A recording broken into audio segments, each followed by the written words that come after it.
श्रीराम समर्थ.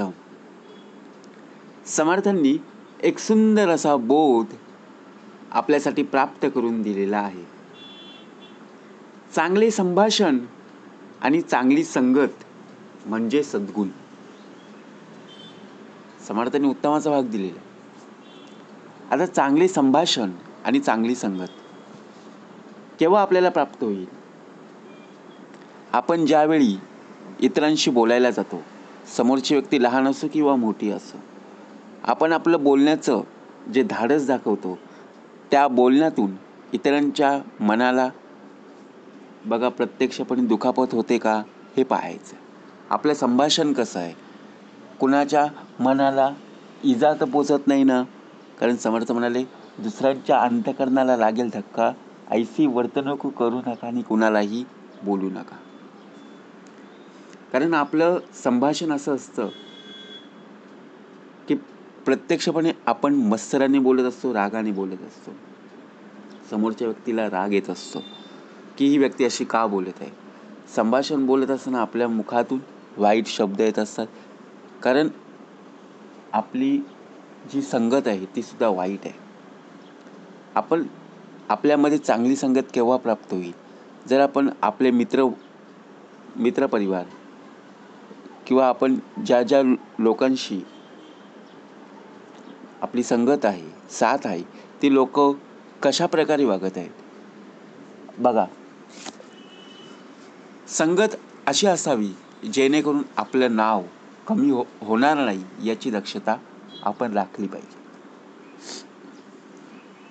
चांगले संभाषण म्हणजे इतरांशी बोलताना नम्रपणे. आता आपल्या आयुष्यात नम्रपणा आहे का? बोलताना आपण विचारपूर्वक बोलत नाही आणि बोलल्यानंतर विचार करत बसतो. कारण योग्य भाषेत आणि सकारात्मक विचारांनी बोलणं, आपण काय बोलतो आणि कसं बोलतो हे आपल्या व्यक्तिमत्वाला आणि संबंधांना खूप प्रभावित करत असते.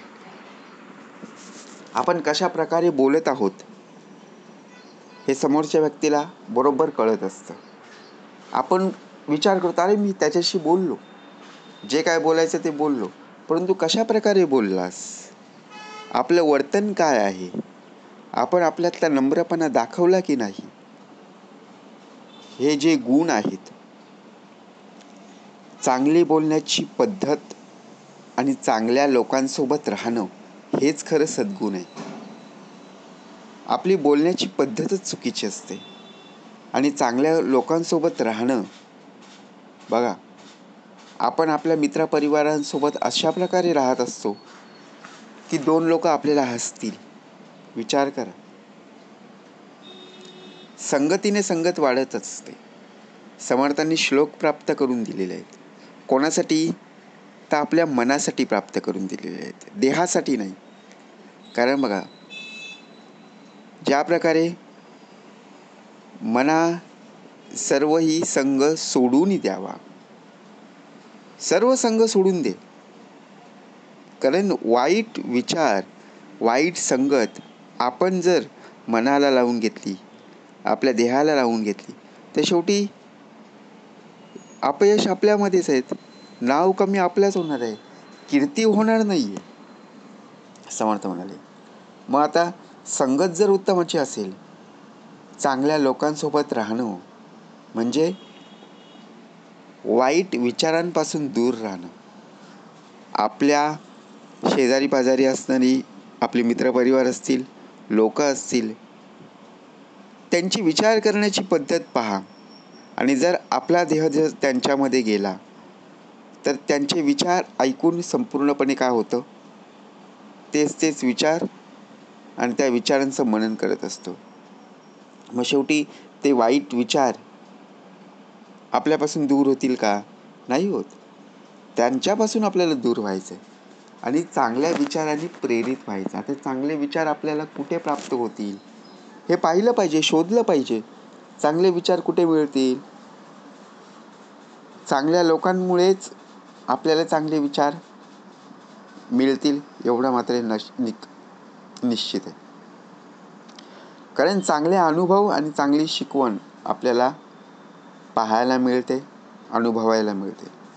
म्हणून या जर दोन्ही गोष्टी असतील तर एकत्र येऊन सद्गुण निर्माण करणं, सद्गुण असणं म्हणजे चांगला माणूस असणं, चांगला मित्र असणं आणि चांगली व्यक्ती असणं आणि समाजाला चांगले योगदान देणं. कशा प्रकारे भाग दिलेला आहे की ज्या प्रकारे आपण आपली संगत ही व्यसनामध्ये बघा प्रत्यक्षपणे आपलं आयुष्य जात असतं. जिथे आपण विकत घेत आहोत, जे आपल्याला व्यसन आहे, त्या व्यसनामध्ये प्रत्यक्षपणे ज्या दुकानात चाललेलो आहे त्या दुकानावर प्रत्यक्ष लिहिलेलं आहे की यापासून आपल्याला कर्करोग होऊ शकतो, कॅन्सर होऊ शकतो, जीवाला धोका आहे, तरीसुद्धा आपण ते व्यसन चालूच ठेवतो. म्हणजे नळी फुंकली सोनारे इकडून तिकडून गेले वारे. म्हणजे आपण काय केलं, डोळ्यांनी पाहिलं, कानाने ऐकलं, प्रत्यक्ष पाहून सुद्धा आपला विश्वासच बसत नाहीये. मग आपण वाईटाच्या संगतीला लागलेलो आहोत. मग बघा, जर वाईट संगत असेल ना तर त्या व्यक्तीला लगेच राग येतो. कुणी बोललं की प्रत्यक्ष त्या व्यक्तीला क्रोध जास्त येत असतो. कारण का, ज्याप्रमाणे पशुपक्षी गुणवंत त्यास कृपा करी ती समर्थ. चांगलेच अनुभव केव्हा पाहायला मिळतील याचा आपण अंदाज पण केला नसेल. यासाठी आपल्याला चांगले संभाषण असण्याची गरज आहे. संभाषण केव्हा आपण करत असतो, एखाद्या मुलाखतीला जायचं, जेव्हा आपली इंटरव्ह्यू असते तेव्हा आपण संभाषण करत असतो. एखादं बघा कार्यक्रम आहे,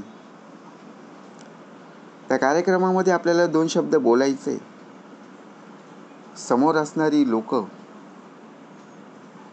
त्यांच्या मनातील भावना आणि आपण जे काही बोलत आहोत त्यातील आपल्यातला नम्रपणा बघा. प्रत्यक्षपणे जेव्हा आपण बोलू तेव्हा त्या बोलण्याला काहीतरी अर्थ असला पाहिजे. नुसतं बोलणं म्हणजे भाषण नव्हे.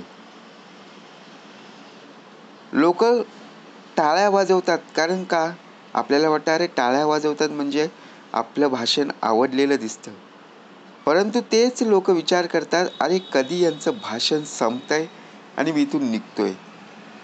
म्हणजे विचार करा, कारण आपल्या बोलण्यातून काहीतरी अर्थ प्राप्त झाला पाहिजे, जेणेकरून आपले संभाषण असेल, आपले चांगले वर्तन असतील, आपली चांगली संगत असेल, तर प्रत्यक्षपणे समोरची व्यक्ती सुद्धा आपल्याकडे पाहून 2 गोष्टी शिकेल. म्हणून जीवनात चांगली बोलण्याची पद्धत आपल्यामध्ये राहिली पाहिजे. आपण चांगलं बोलण्याची पद्धत ठेवतच नाहीये. आणि चांगल्या लोकांसोबत आता जर या कलियुगामध्ये आपण राहत नाहीये, आपण वाईट लोकांसोबत राहतो. चांगल्या लोकांसोबत जास्त भाव मिळत नाही, परंतु वाईट लोकांसोबत राहिलं तर जास्त किंमत मिळते. आता असं जास्त पाहायला मिळतं. परंतु समर्थ म्हणाले, चांगल्या लोकांसोबत जेवढं राहू ना तेवढं नक्कीच आयुष्य चांगलंच बनेल.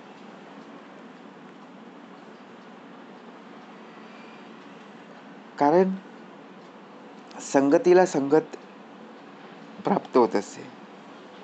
ज्या संगतीनेच विराग झाला, मनोदरीचा जडभास गेला, साक्षात परमात्मा मज भेटविला, विसरू कसा मी श्री सद्गुरु पादुकाला. जर आपल्याला व्यसनातून मुक्त व्हायचंय, वाईट संगतीपासून आपल्याला बघा अलिप्त व्हायचंय, चांगलं संभाषण आपल्याकडून कसं घडेल याचं मार्गदर्शन जर करायचं असेल तर जा सद्गुरूशी शरण. कारण सद्गुरूच्या चरणाशिवाय, परमेश्वराच्या ईश्वराच्या चरणाशिवाय आपल्याला काहीही प्राप्त होणार नाही.